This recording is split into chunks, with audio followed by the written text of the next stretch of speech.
Señores, buenas noches, soy Federico Galeano, bienvenidos a Líderes. Como siempre, iniciamos nuestro programa agradeciendo a las empresas auspiciantes. Banco GNB Paraguay, Aseguradora Yacyretá, ahora somos más.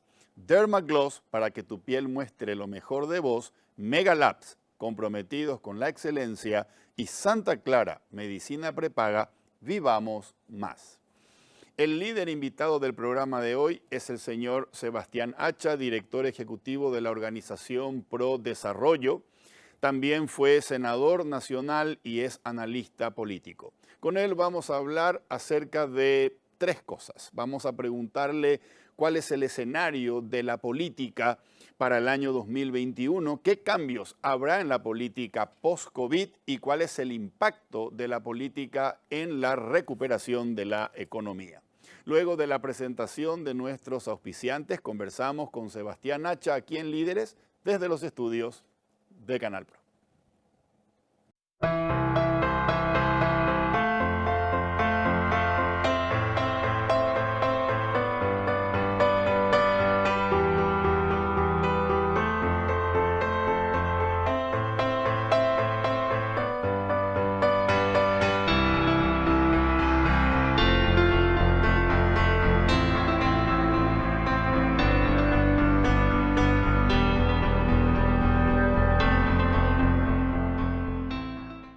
Aseguradora Yacyretá y General Seguro se fusionan y ahora somos más. Somos más los paraguayos que sí creemos, los que acompañamos tu crecimiento, los que estamos acá junto a vos trabajando en equipo. Ahora somos más los que siempre estamos cuando menos lo esperás y más lo necesitas. Dos empresas paraguayas, dos fuerzas nacionales que ahora son una. Aseguradora Yacyretá. Ahora somos más. Ser ultra es descubrir que la edad debe marcar momentos, no mi rostro. Al final del día, la crema noche protege el colágeno de mi piel y suaviza arrugas profundas, gracias a que contiene cronociclín e isoflavonas. Dermagloss Ultra Age más 50. Llévate bien con el tiempo. Las mujeres vivimos haciendo malabares, pero cuando estamos estreñidas, todo se nos complica. Para esos momentos de estreñimiento, elige Ciruelax, ahora en su nuevo tamaño, igual de efectivo y natural. Ciruelax al acostarse, resultados al levantarse. Hace un tiempo buscaba algo que me ayudara con los dolores articulares que aparecen con la edad y que complican mi día. Decidí probar Finartrit Advance. La fórmula 4 en 1 más completa desarrollada hasta hoy, que ayuda a mantener sanas tus articulaciones. Con Finartrit Advance, nunca dejes de moverte. Estoy en la mejor etapa de mi vida. Me siento como de 20. Volví a correr y para cuidarme tomo hidrolágeno todos los días. Así prevengo el desgaste articular, porque una cosa es tener 20 y otra cosa es sentirse de 20. Hidrolágeno, colágeno hidrolizado que alimenta tus articulaciones. Este es un anuncio que puede cambiarte la vida. ¿Estás viviendo o solamente estás despierto? Es tiempo de que vivamos más. Vivamos más el presente. El pasado ya pasó y el futuro depende del hoy. Vivamos más el trabajo, las ganas de ser cada día mejor. Vivamos más conectados, llamemos a saludar y subamos nuestras selfies con el mejor filtro. Ser auténticamente felices. Despertate, vivamos más.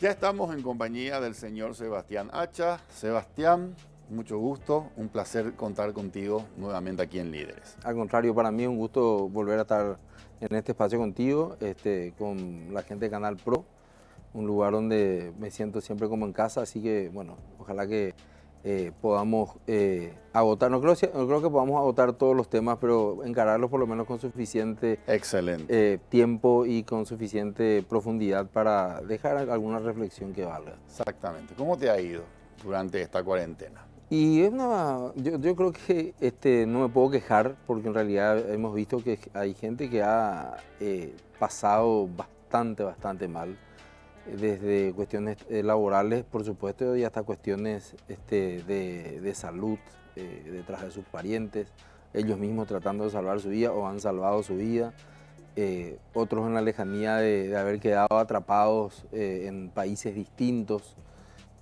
otras personas que han tratado de suplir sus actividades normales con changas, que también tuvieron restricciones en su momento. Exacto. Y hasta otras personas que han tenido proyectos, no sé, familiares, como casarse, por ejemplo, y algunos han tenido que suspender su boda y otros no, como hemos visto, lo cual nos recuerda siempre que todos somos iguales ante la ley, pero algunos son más iguales que otros, como se suele decir, ¿verdad? Y creo que en ese contexto pinta de cuerpo entero, no lo digo circunstancialmente ni con el afán de generar ningún tipo de polémica, sino que la paciencia de la gente ya con 177 días de cuarentena se va soliviantando, ¿verdad? La gente está bastante angustiada y enojada por la forma en que se ha manejado la compra de víveres, por la compra de insumos para la salud, por la lentitud con la que se inició el proceso de transferencias monetarias, por el respeto irrestricto que mostró, no sé, podemos decir en los primeros meses, la ciudadanía con respecto a las normas de distanciamiento social, y que en la medida que estas otras medidas que tenían que venir desde el gobierno no se respetaban, la gente fue perdiendo también el respeto, ¿verdad? Otra frase muy conocida y muy vieja que dice: cuando el gobierno pierde la vergüenza, los ciudadanos pierden el respeto, dice. Entonces, creo que hoy estamos en un punto, sobre todo en Asunción, Central y Ciudad del Este casi, ¿verdad? Porque estuvimos a punto de una confrontación muy violenta en Ciudad del Este, en la que va a ser muy difícil volver a una cuarentena total, a un cierre total. Ya la gente está bastante exasperada en sus ánimos, sí, de tener que escuchar casos de corrupción, de tener que ver cómo seguimos, cuando digo ver, digo con sus propios ojos, ¿verdad? O sea, hace semanas atrás, un sábado a la mañana nos enterábamos que había personas que estaban esperando en San Lorenzo desde las 4 de la mañana para hacerse la prueba, y a las 6 de la mañana, 2 horas después, se le comunicaron que no había insumos para hacerse la prueba y que tenía que ir a hacerse al privado por precios que oscilan, los $100, oscilan. Correcto. Un poco para arriba, un poco para abajo. Y eso, ¿cómo puede ocurrir eso después de que se le dio $1.600 millones al gobierno para que gestionen eso, ¿verdad? Y en las sucesivas rendiciones de cuenta por parte de los ministros de Hacienda y de Salud y demás cuestiones, vemos una ejecución que en la última semana se informó no supera el 8% del presupuesto que tiene Salud disponible. Correcto. Entonces, ¿cómo finalmente puede estar la gente? Y yo creo que me inscribo en la línea general, ¿verdad? Está nerviosa, está ansiosa, está desgastada, está con problemas seguramente en la casa, no necesariamente con la pareja, estoy hablando, sino con los hijos. O sea, los hijos tienen que estudiar, los hijos tienen que, algunos de los hijos ya tienen que trabajar, sé que tienen que quedarse encerrados. Hay gente que no tiene el espacio suficiente como para estar todo el día encerrado, hay gente que no tiene la conectividad suficiente para estar haciendo tareas online, hay gente que no tiene internet, hay gente que no tiene plan de datos para bajar lo que el ministerio está brindando a tientas, podemos decir, a tientas, porque en realidad lo que aquí hay es un gran nivel de improvisación. Lógico, nadie pensaba que esto iba a ocurrir, pero había algunas tareas que estaban pendientes del ministerio, con el tema de conectar escuelas y demás, que no se hicieron a tiempo, o llevan ya 2 o 3 proyectos rechazados dentro del proceso del FEI y demás cuestiones, y este es el momento en que la escuela remota no existe, no sé, no me animo a decir un porcentaje, pero mucho más, podemos decir que muchos más que el 50% de los alumnos del sistema de enseñanza público en este momento están recibiendo una educación absolutamente deficiente. Y con esto finalmente viene toda esta ansiedad, se convierte en incertidumbre de lo que va a ocurrir a futuro. ¿Qué va a pasar el año que viene? ¿Cuándo vamos a volver a las clases? ¿Cómo vamos a volver? Yo veo que en Uruguay, yo veo que en Argentina, yo veo que en Brasil, yo veo que en otros países siguen. ¿Cómo se explica finalmente eso a la gente? Okay. Es bastante complejo. Sebastián, si tuvieses que darle un feedback al presidente de la República, si fueses supervisor del presidente de la República y le tuvieses que decir, en una escala de 1 al 5, observando estos 6 meses de tu gestión, desde marzo, de 10 de marzo que empieza el confinamiento, hasta ahora, yo te coloco tal nota y te explico aquellos puntos donde hay que mejorar. ¿Qué nota le pondrías? Yo le pondría, sin temor a equivocarme, un 2. O sea, un 2. La actuación fue absolutamente aceptable, así se decía antes en mi época de colegio. No fue ni buena, ni muy buena, ni excelente. Ok. Tampoco fue insuficiente. O sea, hay que tener en cuenta que una de las medidas que se tomó, algunas, fueron buenas. Se hizo una medida de confinamiento muy temprana. Que esa medida de confinamiento temprano fue una barrera para que hoy en día no superemos más números de infectados y muertes. Perfecto. También creo que en su momento le vino muy bien el nombramiento del ministro del Interior, Euclides Acevedo, que es una persona que maneja, quizá la persona que en el gabinete mejor maneje los signos. Estuvo enfermo, estuvo en un hospital público y salió del hospital público. Eso es un signo importante. Más allá de eso, el resto de lo que ocurrió es muy deficiente. La comunicación ha sido deficiente. Hemos tenido conferencias de prensa que se convocan en espacios tan simbólicos como el Palacio de Gobierno o el Muro de Villaroga, en donde finalmente te dicen cosas que están sujetas a aplicación. Creo que cualquier persona que ha manejado una organización básica, no sé, un centro de estudiantes o lo que fuese, sabe que uno no comunica hasta que no sabe perfectamente bien qué es lo que va a hacer. Si aún no lo sabe, no comunica. Eso ha generado confusión, eso ha generado una pérdida de respeto progresiva hacia el gobierno con los memes. Los memes hoy en día son la caracterización más importante del sentido de frustración que tiene la ciudadanía. Y eso no le ha ayudado a consolidar el liderazgo, porque en este tipo de casos el liderazgo es indelegable. O sea, lo que haga el presidente de la República le suma muchísimo y lo que no hace le resta en proporción también geométrica. Entonces, el hecho de no tener la oportunidad ni la claridad para tomar determinadas decisiones y comunicarlas de manera inequívoca, le ha restado ese liderazgo al presidente. Sebastián, 2 preguntas. La primera relacionada con este tema que me estás comentando, la deficiencia en la información. Y la segunda tiene que ver con evaluar la gestión, pero particular y específicamente del ministro Julio Mazzoleni. Con respecto a la primera pregunta, esta deficiencia en la comunicación ¿es responsabilidad de los voceros de la Presidencia de la República o tiene que ver el Ministerio de Información y Tecnología o ese ministerio está absolutamente para otra cosa?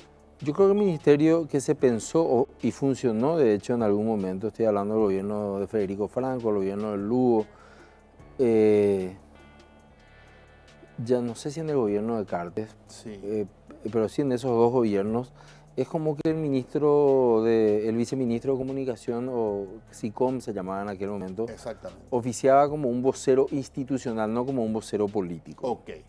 Entonces, y quedó entonces que esa debería ser la función. Esa debería ser la función. Sin embargo, este tema de crear instituciones, nosotros tenemos una compulsión los paraguayos a creer que creando instituciones vamos a solucionar los problemas, y realmente lo que hacemos es agrandarlos, no solucionarlos.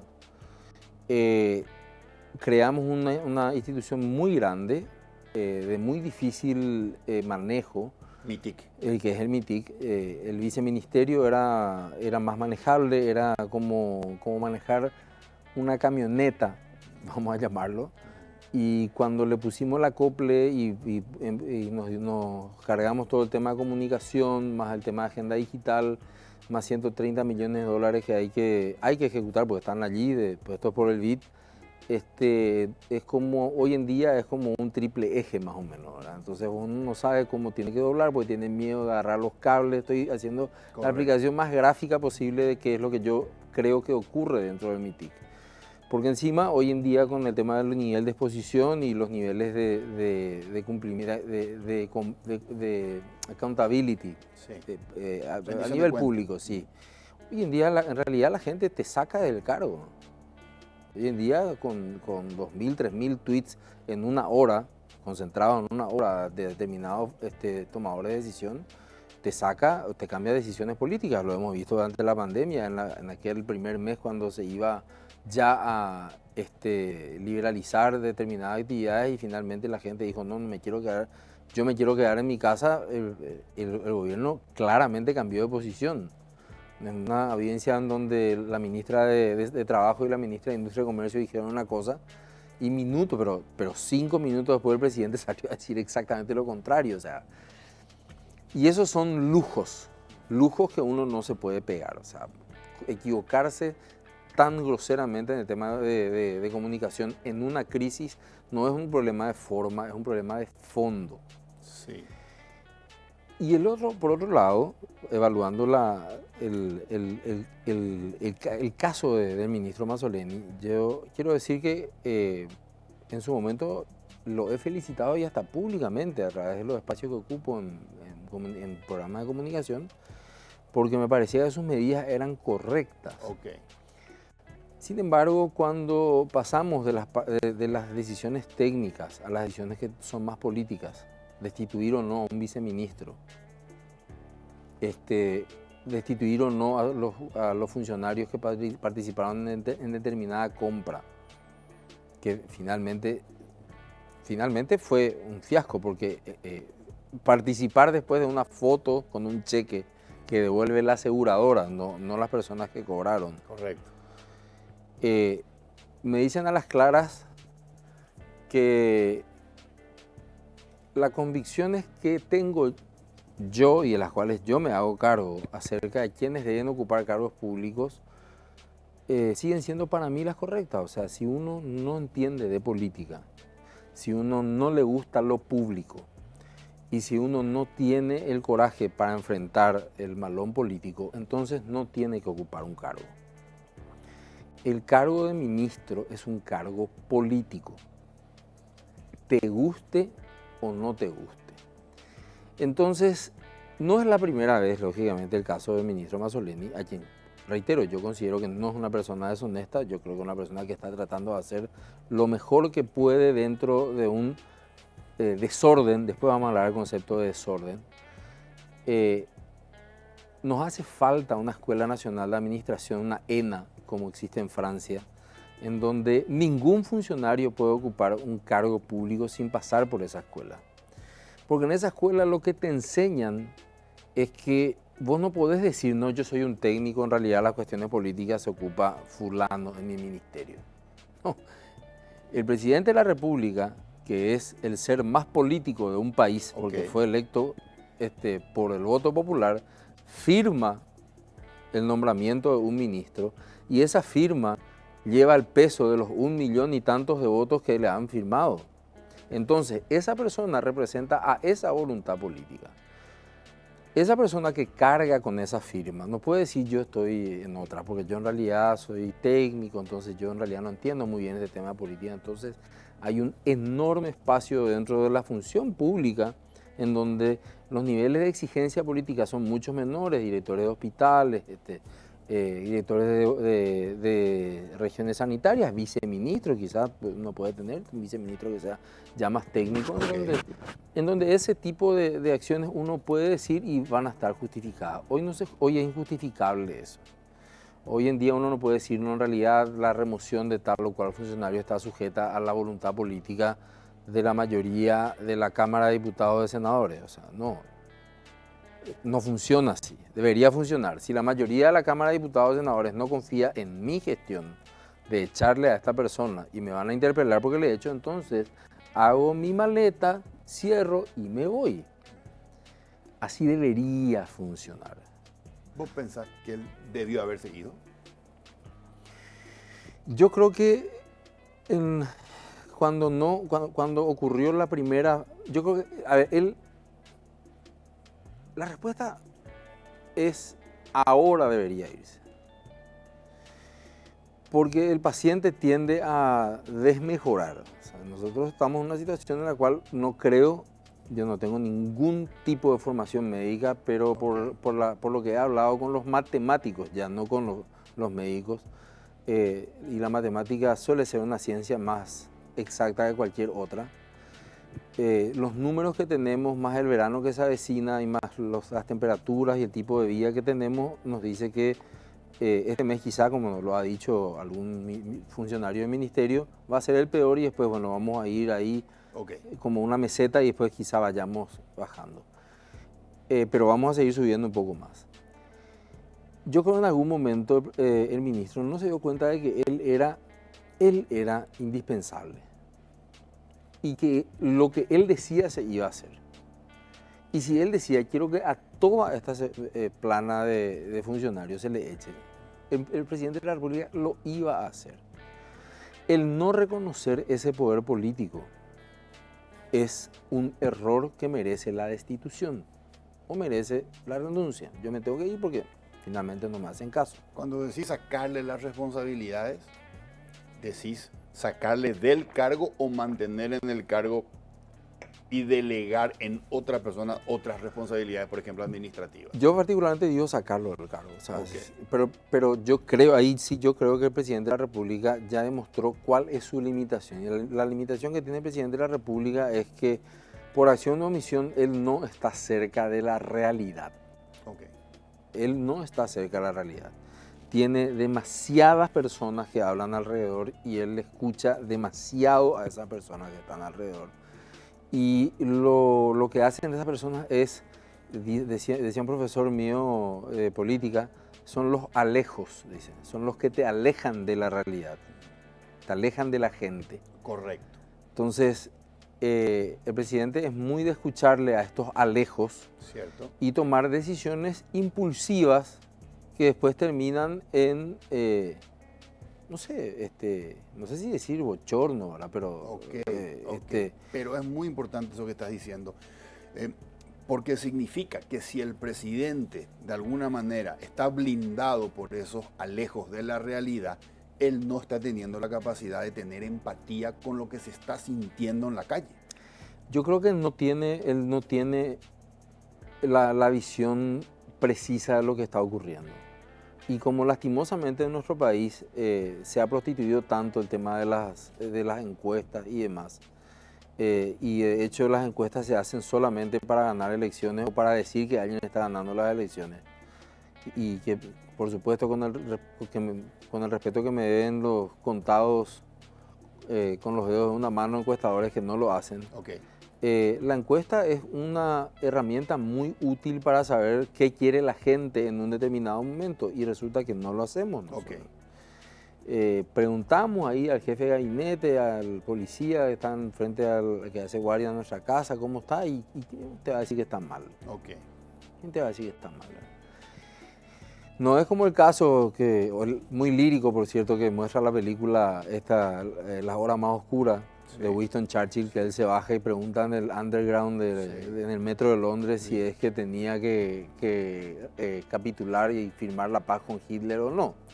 Es un poco más complejo que eso, ¿verdad? Uno no tiene generalmente personas que estén y que te digan realmente lo que sienten y lo que quieren, ¿verdad?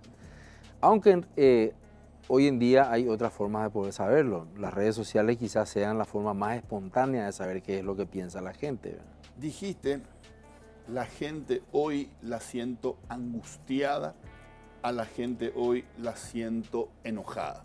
Y esto tiene que ver con la pandemia, tiene que ver que hemos tenido más tiempo para estar en nuestras casas y por lo tanto los liderazgos han estado más expuestos a nuestro escrutinio y hemos visto, como bien dijiste, 1.600 millones de dólares, baja ejecución y cosas que ya sabíamos que estaban mal, por ejemplo, la precariedad de nuestro sistema de salud, de nuestro sistema de educación, que también mencionaste, han quedado más en evidencia con esta pandemia. A partir de esta indignación, a partir de este enojo, a partir de esta frustración ciudadana, ¿pensás que el COVID puede generar un antes y un después en la política? ¿Que pueden haber cambios importantes, relevantes? Estamos muy próximos a ver eso porque en julio ya son las internas partidarias. Y esas internas partidarias... ¿Eso es para municipales? Para municipales. Okay. Esas internas partidarias son bastante fuertes en los partidos tradicionales. Hemos visto cómo se han inscrito tantos movimientos políticos en las últimas semanas, especialmente dentro del Partido Colorado. Okay. En el Partido Liberal ya sabemos que hay tantos movimientos como líderes existen prácticamente. Lo que va a ocurrir allí es que vamos a empezar a ver muchas formas nuevas de hacer política, o sea, vamos a tener ya la vacuna, si no tenemos la vacuna, ¿cómo vamos a hacer los meetings políticos? O sea, vamos a tener que, ¿cómo vamos a hacer casa por casa? ¿Nos van a dejar pasar? Vamos a tener que hacer, vamos a tener que acostumbrarnos a la cara del candidato con tapabocas, ¿verdad? O sea, ¿cómo le conocemos finalmente? Porque recordemos, se va a votar con una electrónica y tenemos que conocer la cara del candidato. O sea, menudo problema vamos a tener. Lo cual puede hacer que hayan tres Sebastián Hacha estén candidatados y estén en 3 lugares diferentes, ¿verdad? Pues total vas a tener la cara tapada.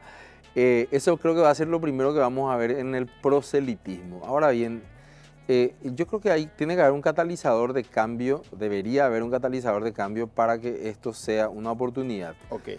Y me parece a mí que todas las buenas intenciones que existen con respecto a la reforma, la mal llamada reforma del Estado, porque en realidad la única forma de reformar el Estado, hablando desde la ciencia política y desde la ciencia jurídica, es una reforma constitucional.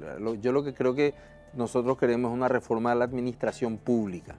En eso estamos de acuerdo. O sea, queremos que el funcionario tenga un salario acorde a su esfuerzo, queremos que hayan menos planilleros. O sea, eso no es una reforma del Estado, es una reforma de la administración pública, que enmarca en cierta manera también nuestra discusión. Nosotros no vamos a decidir si es que vamos a tener un poder judicial más grande o vamos a sacarle al Consejo de la Magistratura. Ese tipo de cuestiones no vamos a decidir.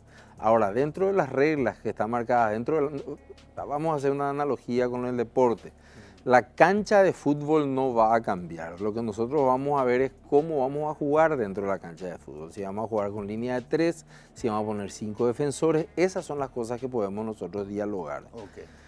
Y otra vez tenemos que ser muy conscientes que por el nivel de aprobación que tiene el gobierno, por el nivel de correlación de fuerzas a la interna del partido de gobierno y por el desgaste que lleva ya en años, no sé si nosotros vamos a poder cambiar demasiadas cosas.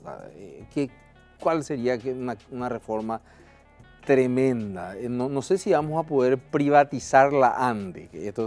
Cuando decían los 90, me acuerdo que prácticamente al salir acá te estaba esperando un francotirador. Hoy en día hay que decir y tenemos que pensarlo. Y si hay alguien que no le gusta, pues tendrá la forma de decirlo y otras personas. Lo que yo quiero como ciudadano es que el servicio de energía eléctrica sea cobrado de una manera justa y no se corte 3 a 4 veces al mes. Eso es lo que yo quiero. Okay. No me importa quién me preste. O sea, a mí no, yo lo que ya creo que hoy en día va a ser muy difícil de creer, valga la redundancia, es que en realidad si eso lo sigue haciendo el Estado, de por sí va a ser equivalente a una riqueza nacional. Okay. Hoy lo que vemos es que lastimosamente es una riqueza que se queda en un grupo bastante pequeño. Correcto. Sebastián, sobre No, y una última cosa para terminar esa idea, ¿verdad? Okay. Pero lo que sí tenemos que hacer es ordenarnos. Eso es lo que tenemos que hacer. Okay. Hay que ordenar la casa. O sea, volviendo al tema, vamos el tema de la ANDE. O sea, yo no puedo tener dentro de la ANDE todavía personas que o no se jubilan o están con una acción de amparo en sus cargos y demás cuestiones. Hay que ordenar. Eso es lo poco o muchísimo ya que podemos hacer. Okay. No podemos, por ejemplo, tener, o sea, el subsidio más alto que nosotros pagamos, Federico, no es el de Tecoporá ni el servicio de la deuda, se llama el de la caja fiscal. Correcto. 120 millones de dólares anuales para pagar la jubilación de funcionarios. Correctísimo. Entonces, ¿qué podemos hacer y por qué no hacemos que la caja fiscal haga como el IPS una colocación de sus fondos en el sistema financiero, por ejemplo? Correcto. O sea, ese tipo de cosas no son cirugía mayor.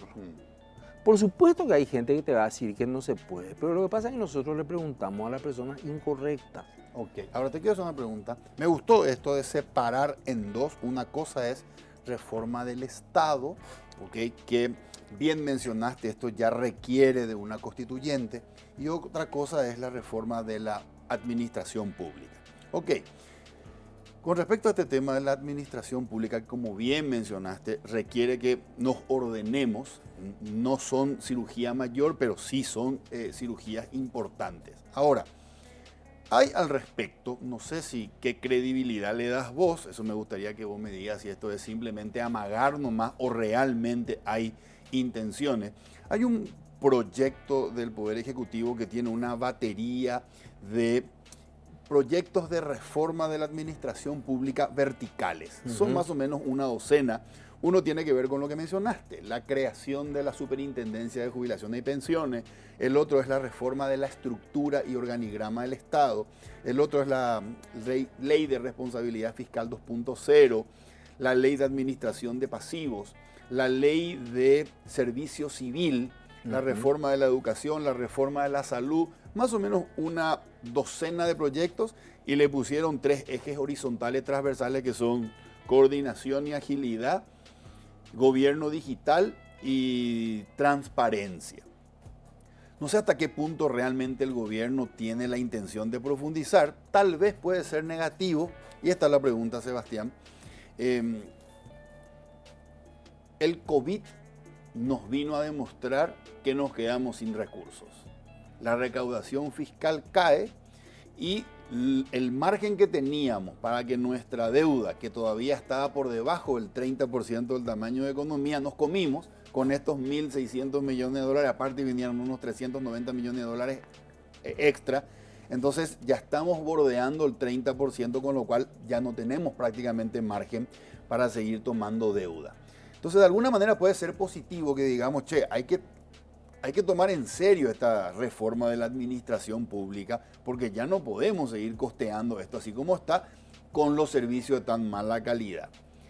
La pregunta es si vos crees que esto, cuando se discuta en el Parlamento, va a tener un palo en la rueda, o este escenario nos va a ayudar a que se apruebe.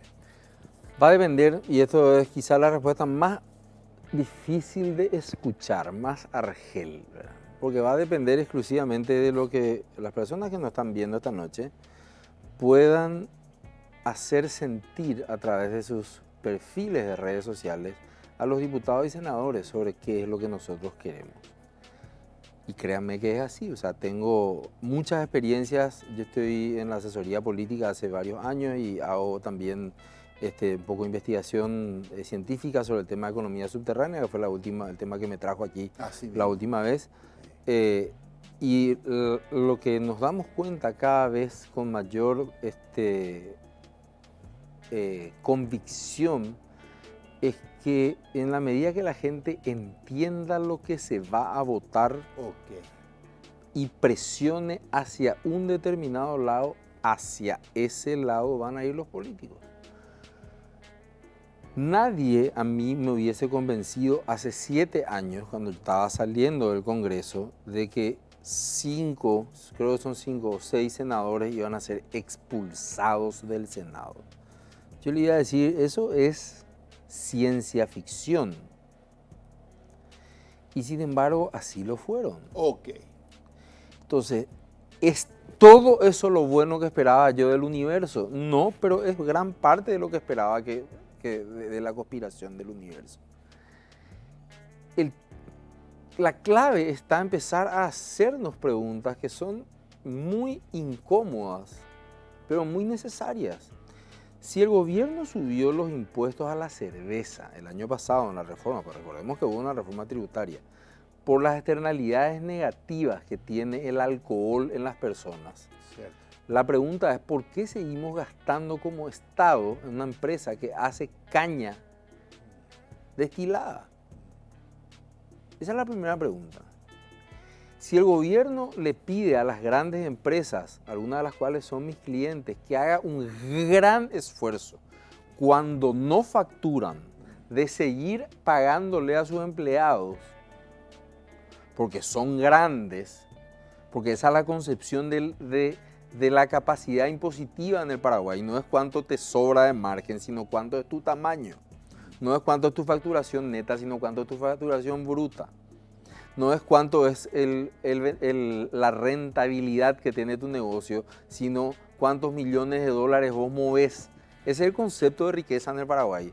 Ese fue el concepto de riqueza que movió a un grupo de senadores a hacer aprobada una ley que las empresas de telecomunicación tienen que darle internet gratuito a 91.000 estudiantes universitarios.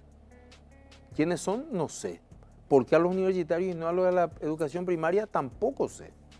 Pero lo que sé es que vos y yo y don Pepe Pérez, que vive en Huañaró y tiene una antenita para ver Cablevisión, vamos a tener que pagar la educación de estudiantes universitarios porque lógicamente las telefónicas van a poner 10 millones de dólares y van a incorporar eso al costo del servicio. Eso es lo malo que va a pasar. No, dice uno de los senadores, no va a ser así porque le pusimos un artículo que dice está prohibido ajustar el costo de su servicio. Yo le dije, bueno, Argentina se animó ahora para hacer eso, pero creo que ni Castro en el 59 hubiese pensado hacer eso en una sociedad en la cual hay un mercado libre y hay disposiciones constitucionales que prohíben la fijación artificial de precios. Okay. Ese es un tema muy interesante. Entonces, quiero volver después. Sí, vamos a volver. Pero te digo, tema. ese es un ejemplo. ¿Por qué tenemos capaz? ¿Por qué nosotros, por qué el Estado? Y cuando digo el Estado, digo, ¿por qué ministros, viceministros nos dicen aguanten, ayuden? No, hagan el sacrificio de aguantar con sus empleados cuando nosotros con nuestros impuestos estamos pagando un ferrocarril que no existe. No existe el ferrocarril. No es que está el inglés que va a andar 500 metros no sé cuándo. No existe el ferrocarril. Entonces, ¿por qué nosotros pagamos por el ferrocarril y nosotros tenemos que pagar impuestos para pagar una caja de jubilaciones especializada? Una caja de préstamos de funcionarios del ferrocarril está dentro del presupuesto, Federico. Está dentro del presupuesto general de la nación. ¿Por qué? Si yo tengo una empresa y ellos tienen una asociación de empleados, yo le puedo obligar a mis proveedores a que ellos me paguen la asociación de empleados de mis trabajadores. Claro, ilógico. Es absolutamente ilógico. Entonces, estamos desordenados. Ok. Y ese orden requiere un mínimo de liderazgo y un mínimo de sacrificio, como lo hizo el presidente uruguayo. El presidente uruguayo fue de hecho es nieto e hijo de políticos y expresidente de la República. Él, antes de que le propongan, ya le bajó el sueldo a los que ganan más. Antes de que le digan hacer un sacrificio, ya le dijo a sus empleados, todos vamos a hacer un sacrificio. Antes de que alguien surja la idea de vamos a hacer un impuesto COVID para que los más ricos paguen. Okay. Ya dijo, en este país no se va a cobrar impuestos a nadie porque es la gente que pone la plata y que genera riqueza y que paga impuestos hoy a la que nosotros le vamos a estar castigando. Porque están pedaleando. Es el tiempo de la comunicación, es casi tan importante como la comunicación. Y él se ganó ese respeto en el mundo entero. Uruguay, con los números que teníamos, más o menos parecidos, después nosotros nos disparamos. Fue el único país que tuvo la confianza de los Estados Unidos y la Unión Europea para recibir vuelos desde su país. Ok, absolutamente, absolutamente. Dijiste, no sé si tomé nota correctamente, estamos desordenados y para empezar a salir de esto necesitamos liderazgo y sacrificio. Y sacrificio. Y el sacrificio tiene que verse en signos. Lo que hizo Euclides Acevedo, ese es un sacrificio que la gente valora. Oja y justo es lo mitad. Él dijo, si yo me enfermo me voy a ir a un hospital público. Y cumplió. Correcto. Entonces, ese gesto, si lo hiciesen otros personajes icónicos del gobierno, hace que la gente tenga un mayor respeto hacia quien manda o Correcto. recupere el respeto hacia quien manda. Correctísimo. Todo esto en el supuesto que vos me decías, si yo era ahí suplente, ¿verdad? Si el presidente me hubiese dicho, che, ¿vos qué opinás de esto? Entonces, yo digo, sería muy bueno, por ejemplo, que como en el Uruguay ya que hablamos,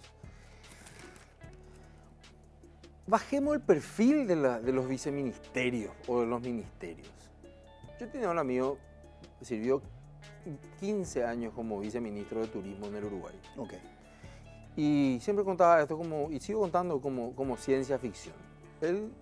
El vehículo en que se manejaba era un vehículo, no voy a dar el chivo, pero un vehículo brasilero, 4 puertas, sedán pequeño, muy pequeño, de 1000 cilindrada, de 1000 cc de cilindrada. Sí. O sea, que lo llevaba y lo traía a todas partes con un chofer. A las 5 de la tarde le dejaba en su casa y el chofer se iba a dejar el vehículo en el ministerio y se tomaba un colectivo a su casa. Eso aquí es ciencia ficción. Así mismo, así mismo. Sebastián, me gustó mucho cuando yo te pregunté acerca de qué tan probable es que estas buenas intenciones manifestadas desde el gobierno, me estoy refiriendo a los proyectos verticales de reforma de la administración pública, le voy a llamar así a partir de ahora, salgan o se tranquen y en el Congreso no le den luz verde. Y me dijiste, depende de cuánto la presión popular empuje a favor, porque la voluntad de la política no va a ser desobediente con esa presión popular. Así que tomo esto de empoderarnos nosotros y si realmente nos interesa que esto salga, que realmente presionemos. Entonces yo te pregunto lo siguiente, si realmente nosotros nos ponemos de acuerdo en presionar, la ley Godoy, por ejemplo, no hubiese terminado como terminó en el Oparaí. Si hubiésemos presionado desde el punto de vista de una ciudadanía empoderada, tal vez esa ley hoy hubiese estado promulgada. Sí, la ley Godoy, de hecho, salió en un 30% más o menos, o sea, lo cual ya es una gran cosa. Okay. Porque fue una ley que se hizo de una manera muy rápida, fue una ley que se hizo es cierto, con algunas imperfecciones. Cierto. Con las mismas imperfecciones con las que aprobamos endeudamiento. Correctísimo. Pero para aprobar endeudamiento no somos tan quisquillosos con las imperfecciones. Pero esa ley tenía esa palabra que vos dijiste, señales. Claro, tenía las señales que se necesitan. Que nadie gane más que el presidente. Si no hubiese habido presión, se hubiese rechazado en primera vuelta. Ahora se va a aprobar, como te digo, un 30% aproximadamente, lo cual ya es, para mí, ya es un paso. Correcto. Lo que tenemos que plantearnos en adelante es, dijiste allí, señalaste muy bien, el tema de la digitalización, por ejemplo. ¿Por qué no podemos tener un gobierno digital? Y no tenemos un gobierno digital porque no queremos. Esta mañana le escuché al ministro de MITIC decir que todo lo que se hizo en los últimos 6 años en el registro civil antes de este gobierno se ha perdido. Se ha perdido. Y el medio en cuestión mostraba en aquel entonces quién era el presidente y que decía que estaban dando las computadoras y los sistemas y demás. Y hoy en día no hay ninguna información digitalizada con respecto al tema de los registros. Correcto. Eso es una tragedia. Si yo te cuento finalmente el tema de cómo se manejan este tema de las pruebas COVID y demás cuestiones, a dónde van, cómo es el contrato de servicio modelo que tiene el ministerio y quiénes son los prestadores de servicio. te puedo decir que cuando terminen, si es que no le pagan, cada uno mete la computadora bajo su brazo y se va con toda la información, tuya, mía y de todas las personas que nos pudimos hacer pruebas. Entonces, ¿por qué? Porque como estamos desordenados, no tenemos luego una forma de contratar y no tenemos una forma de cómo sistematizar nuestros datos. Ahora, lo que podemos empujar, por eso el desorden para mí es una cuestión clave en este tema, es tratar de empujar para ver si el desorden es involuntario o voluntario. Si el desorden fuese voluntario, entonces el gran tema a vencer es, ¿saben qué? Yo quiero tener una sola base de datos, porque entonces va a ser la única forma de que yo voy a sacarme mi registro de Asunción y sé que mi vecino no se va a ir a Lambaré, Catueté, no sé, Nueva Italia y demás cuestiones porque le sale más barato. Porque va a haber una sola base de datos. Correcto. Entonces cuando cometo una infracción en la ruta, le puedo decir tranquilamente al policía, hágame nomás la multa. Y el policía no me va a decir, no, pero usted se tiene que quedar detenido porque en realidad tiene que venir una persona. Absolutamente. No, tranquilo, yo estoy individualizado en una base de datos. Así mismo. Toda esta discusión otra vez tiene su contracara. La gente te dice, no, por el estado policial y no sé cuántas cosas. Y la verdad es que, como decía ya mi abuela, vos, mi hijo, no podés tener la chancha y la cría.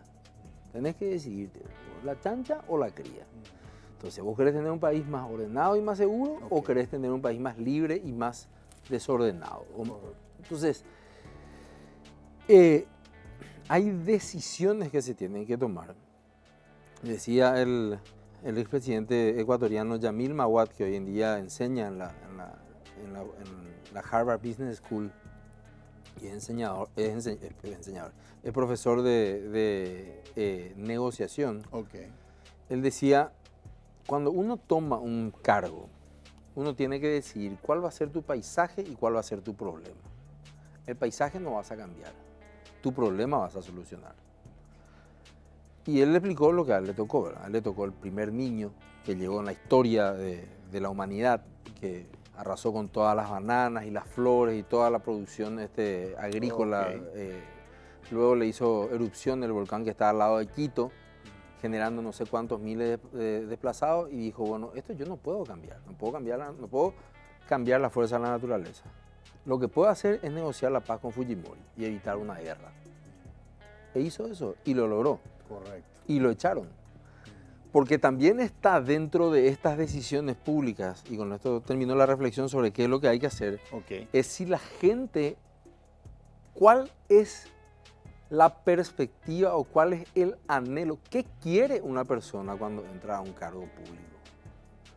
Si está esperando aplausos, que se dedique al ballet o al stand-up. Porque en el cargo público, el político, lo único seguro que te va a pasar es que te van a romper la cabeza. Si vos querés darle el gusto a todo el mundo, estás perdido. Seba, te tengo que interrumpir. A mí me encanta escucharte, pero no me voy a perdonar si no te pregunto tu opinión breve. Por supuesto. Sobre algunos temas en particular. Claro, claro. Ya tomé la decisión de resignarme porque no me van a caber todas, pero por lo menos algunas. Sí, cómo no. Muy bien. Te menciono 2 o 3 preguntas rápidas para que vos sepas que necesito tu respuesta a cada una de estas preguntas. La primera pregunta, cuando te dije si el COVID puede ayudarnos a que haya un cambio para bien en la política, me dijiste necesitamos catalizadores. La pregunta es, ¿hay algunos políticos extra sistema que tal vez representen un aire fresco dentro de la política paraguaya? Podría ser Sebastián Villarejo, Katia González, Sebastián García. ¿Cuál es su rol en el cambio de la política paraguaya? Esa es la primera pregunta. La siguiente pregunta es, crisis económica. Al principio dijimos que la recuperación iba a ser rápida porque el golpe fue, la parada de la economía fue muy de golpe, pero que una vez que el desconfinamiento empezaba a ser progresivo nos íbamos a recuperar en forma de V corta. Caímos de golpe y nos recuperamos de golpe, pero aparentemente tal rapidez no va a haber, va a ser gradual pero lento la recuperación y eso puede complicar el panorama social. ¿Vos pensás que en los próximos meses, tal vez primer semestre de 2021, ¿podemos tener un escenario de conflictividad social y revueltas populares?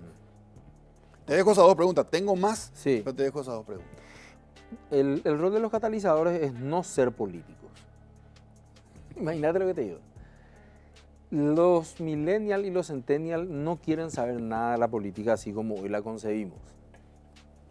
O sea, probablemente no muchos vayan a vernos esta noche directamente. Quizás nos vean en las cápsulas después o cuando pasen parte de las cápsulas a través de las redes sociales, ¿verdad? Donde ahí aparecen varias personas que pasaron aquí, están sentados donde estoy yo y me llega de repente, porque ya quiere decir que hay una generación que nos está escuchando porque quizás sacó algo interesante.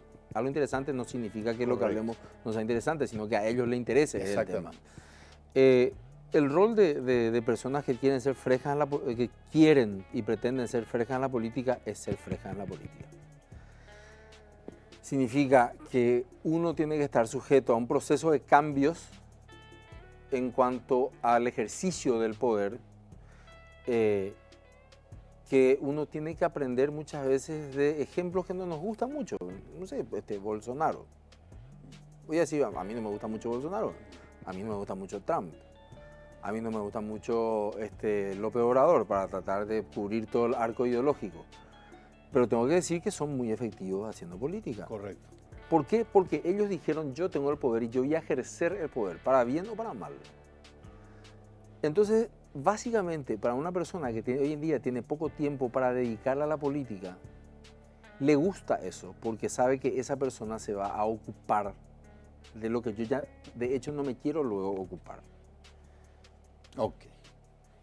Con respecto al tema de la lentitud en la recuperación y que es un motivo de preocupación de todos. Si está dentro de tu radar que podemos tener ciertos estallidos. Yo creo que en la medida de que no haya un mensaje, como te decía, un signo político de la dirigencia con respecto al tema de lo que se viene y los sacrificios que aún tenemos que tener, no descartaría de que tengamos un proceso de conflictividad social. Correctísimo.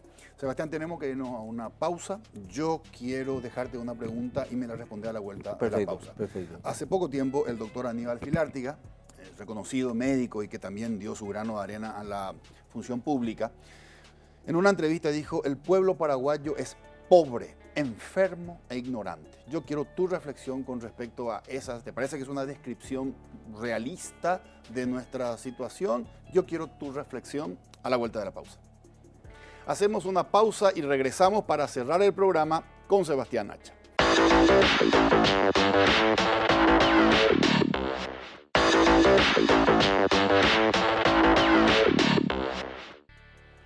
Seguimos con el señor Sebastián Acha. Sebastián, la pregunta sobre cuál fue la descripción que dio el doctor Aníbal Filártiga sobre el pueblo paraguayo.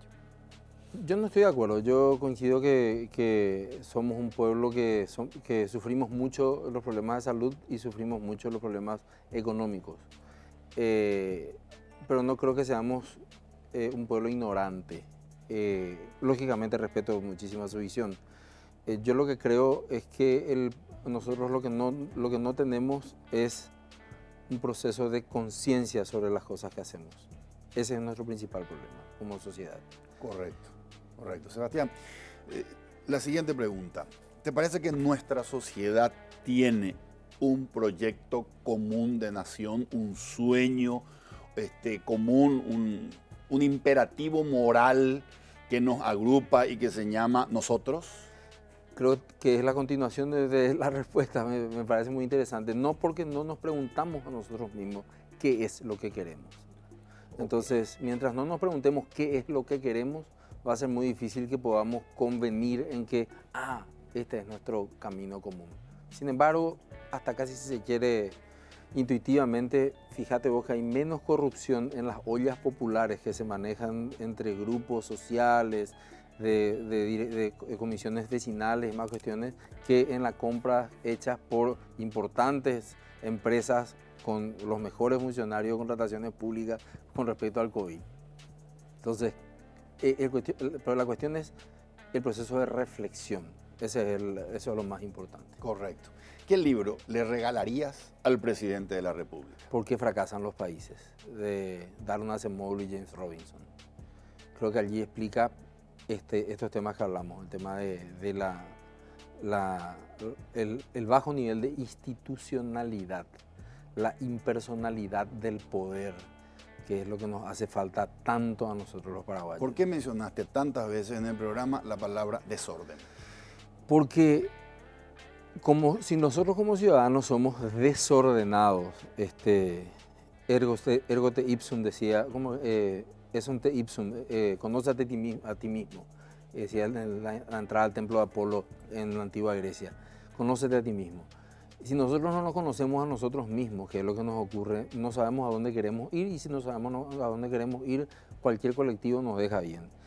Y básicamente ocurre eso en nuestra administración pública. O sea, nosotros tenemos funcionarios que salieron de aduanas y están trabajando en el Ministerio de Salud. O sea, ¿con qué criterio entonces entraron a aduanas o con qué criterio se los manda al Ministerio de Salud? ¿Verdad? O sea, somos bastante dispersos en eso. Y para proceder a esa reflexión y para terminar con ese desorden, yo creo que hay que apuntar mucho a lo que acaba de fallecer Ken Robinson. Algunos lo llamaron el mejor maestro del mundo, gran revolucionario de las artes pedagógicas. Y él decía, ¿en qué tenemos que educar a nuestros hijos? En las 3 C, decía él. Creatividad, colaboración y conciencia. Vos no sabés que van a trabajar tu hijo en la década que viene. No sabemos, porque pueden ser... Pero si uno tiene creatividad, si uno aprende a colaborar con la gente y uno tiene conciencia, que es saber cuál es mi lugar en el mundo, uno va a poder triunfar. Un gusto escucharte. Gracias por venir. Gracias a vos, Fede. Un placer. Señores, soy Federico Galeano. Esto fue Líderes. Buenas noches.